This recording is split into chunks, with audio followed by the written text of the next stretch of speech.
What is up everyone, FPL Harry here and welcome back to another video. As you all know, or if you don't know, I am on Wildcard. My Wildcard is active, so today I'm taking you through my latest draft for Game Week 9.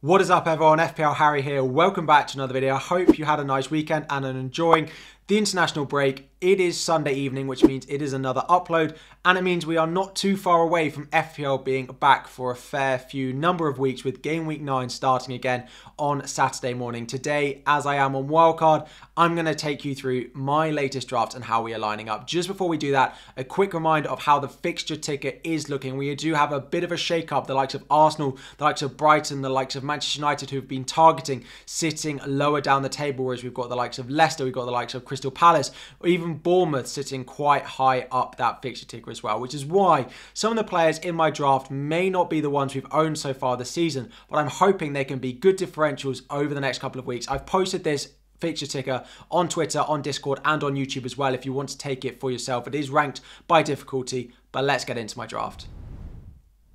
So diving straight in, we are going to go in goal. So there is a change here compared to the most recent draft that I posted last week. We've gone back to having Nick Pope in goal along with Danny Ward. Now Danny Ward is still in there. I still think he's going to keep his place in goal for Leicester whilst Brendan Rodgers is still in charge. So he's in there as the cheap fodder that can sit on my bench every week. But we've gone Pope over Gaeta. Now I think clean sheet wise they're pretty equal, but looking at the underlying numbers, Gaeta doesn't get nearly as many saves and his bonus points are not nearly as good for Pope. I did have the money spare in the bank. If I didn't have the money spare, just like I spoke about in my scout video, I would then necessarily go with Gaeta just to free up that cash.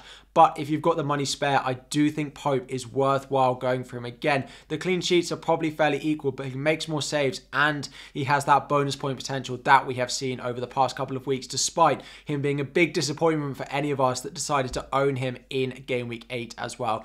If you are enjoying, please make sure to smash the like button. We're going to try and hit 1,000 likes on this wildcard draft. But now, moving into defence, and there are a couple of movers and shakers in here as well.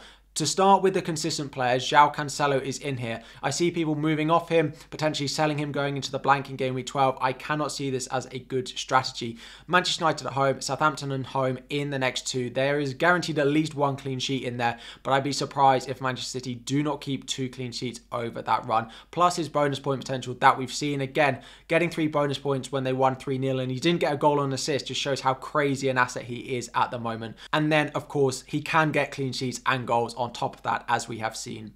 Next to him, we do currently have Reece James still in here. Again, I spoke about him in my top transfer targets video. If you haven't watched that already, click the link above and go and watch that. But the Chelsea fixtures are really nice. He's playing very, very far forward up on that right-hand side for Chelsea, almost right wing sort of position now. Even though he's 6 million and a defender in FPL, I think he could be great playing out of position sort of for Chelsea over the next couple of weeks. Again, the fixtures for Chelsea are really nice. Palace this week is a bit difficult. A lot of us, including myself, looking to own Wilfried Zaha. I think Palace could do well, but I'm really owning Reece James for the attacking threat that I think he has now. And then the third mainstay is Trippier stays. I have got the double up on Newcastle defence going into the next couple of game weeks. Not something I love doubling up on defences, but they are reasonably cheap. If they were 6-7 million, then I probably wouldn't do it, but around 5 million, I don't think there's any harm in it, especially given that I have the value tied up in Pope and Trippier that I do. Now, the shakers is the cheap options that we've gone with. Neco Williams is in here at the moment. I did move to Patterson briefly, but it looks like he has picked up an injury during the international break, so I had to move off him. Plus, Emerson of West Ham was the next option I was going to go with. Then he didn't start in Game Week 8, so I can't bank on him to play. And he has a difficult fixture in Game Week 12, which is the blank game week when you're going to have to start every single player. So having Emerson in your team against Liverpool is really not ideal. So I've gone back to Neco Williams, but I really do not like it. That Nottingham Forest team don't look good. They look really poor defensively, and now they've signed Aurier to play in the same position that Neco Williams is playing, which does worry me in terms of rotation and the amount of minutes he's going to get. I am looking at moving him to James Justin. That is the current plan. My current draft has Neco Williams in, but James Justin at 4.3 is one I'm really eyeing up as well. And on the other hand side, we have moved, but because I don't have Gaeta in goal, it's freed up me a slot to go with the Crystal Palace defender if I wanted to, and that is Gahey. 4.4 million, a really nice option. Tyrone Mings could easily come in here. Again, the Aston Villa fixtures are nice, but Crystal Palace have looked really good defensively. And although I don't like Gaeta for his bonus points and his save points, Gay has the attacking threat. He can score goals. He can get bonus as well on top of those clean sheets. So he completes the line as my sort of not so cheap, but also cheap option to sit on my bench every week and start when I do need him. Now, moving into midfield, I keep going back and forth from Salah to De Bruyne. And as you can see, I have the money in the bank if I wanted to own Salah for Brighton at home and not have De Bruyne this week. However, it is the fixture afterwards that really does it for me. Salah plays Brighton and then he plays Arsenal before playing Manchester City, whereas De Bruyne plays against Manchester United at home, Southampton at home before going away to Liverpool. Now, I do plan on selling De Bruyne going into game week 12 when he blanks to get Salah for his fixture against West Ham, but I just think the form De Bruyne and Manchester City are on over the next few games, I really don't want to go without him. The thought of not having him scares me more than the thought of not having Mo Salah. I never thought I would say that. Not worried about having Mo Salah as much as another player, but it is De Bruyne in there at the moment. Then the other three midfielders are the same. We've gone with Martinelli. A lot of people are deciding to jump off him. I have a lot of value tied up in him because I did start the season with him at 6 million. I still think he can do well. There is a chance that I move off him, but there's not really anyone I want to go with because I own Maddison or Zaha. If you couldn't get to Maddison and Zaha without selling Martinelli, I would ditch Martinelli. He probably falls third in the list given their fixtures, given he blanks in game week 12 as well. But I do have it in me to bench him for that week, so that's not too much of a concern. Then, of course, Maddison and Zaha. The fixtures are turning for them. They are the most important creative and goal-scoring players for both of those teams. Again, Crystal Palace performing very well. Zaha scoring 4 goals so far this season, and now their fixture run gets better. I trust Zaha a little bit more than I trust Maddison, who's playing for a team who are not in form and not performing well. Despite this, Maddison seems to be carrying that Leicester team completely on his back, and I think he will continue to do it over the next couple of weeks given their fixtures. And then the cheap option we've gone with is Pereira. With Willian in that Fulham team, I don't love Pereira anymore. He doesn't take set pieces. He is being taken off slightly early. I think he'll continue to start, get 60 plus minutes, and he's okay from open play. It's probably all I can expect for that price. However, I am considering selling him and just going Leon Bailey, but he didn't play very well in game week 8, so I'm not confident that he's going to start in the upcoming games for Aston Villa as well. So he's in there just because I like my 4.5, 4.6 million midfielder to play every single week, and I can rely on that. Whereas if I wanted someone a bit more explosive, because I do have Gahey and Neco Williams on the bench if I wanted to, and I wanted that solidity, then I could go with one of those. But for the time being, it is Andreas over Leon Bailey.